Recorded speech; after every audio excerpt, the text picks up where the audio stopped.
Hello la team Keto. J'espère que Noël et le Nouvel An se sont bien passés. Alors, avec quel sujet allons-nous ouvrir le bal de cette année? Avec un sujet qui me paraît particulièrement important, celui des calories et de leur comptage.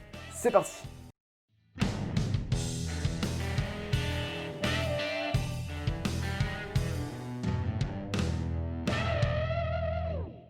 Comme vous le savez, j'ai un compte Instagram. Oui, merci, je savais.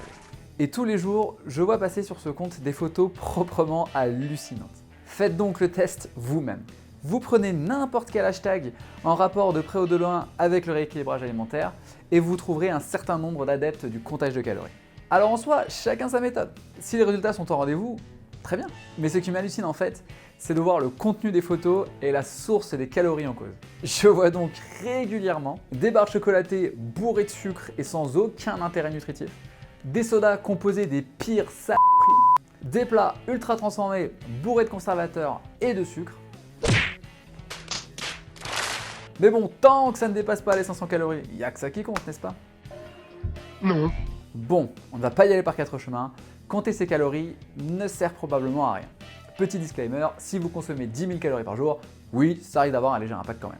Alors, pourquoi est-ce que ça ne sert à rien de compter ses calories? Deux réponses à cette question. Tout d'abord, sur le plan scientifique, il est difficile de démontrer un lien avéré entre la consommation de calories et la prise de poids. Je vous renvoie notamment sur une étude du Dr Ludwig de 2012 que je vous ajoute en description de cette vidéo. D'où nous vient donc cette croyance alors? Elle nous provient d'un raisonnement employé par une partie des nutritionnistes qui est un peu simple, voire simpliste. La perte de poids ne serait qu'une histoire de calories ingérées et de calories dépensées. Je vous rassure, beaucoup de nutritionnistes n'emploient pas ou plus ce raisonnement et contredisent cette croyance.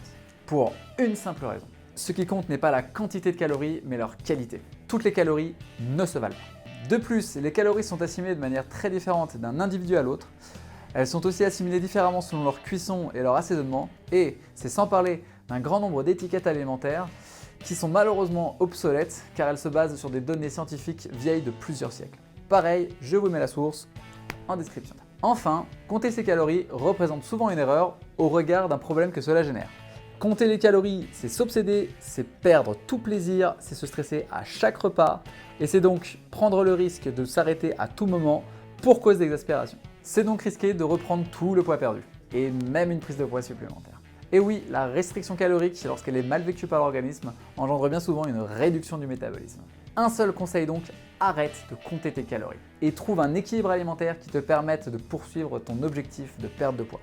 D'ailleurs, si tu souhaites perdre facilement, rapidement et durablement du poids, j'en connais un qui est vraiment pas mal. Contacte-moi. Voilà, comme d'habitude, les likes, les commentaires, les abonnements, tout ça. Et à bientôt la Team Keto.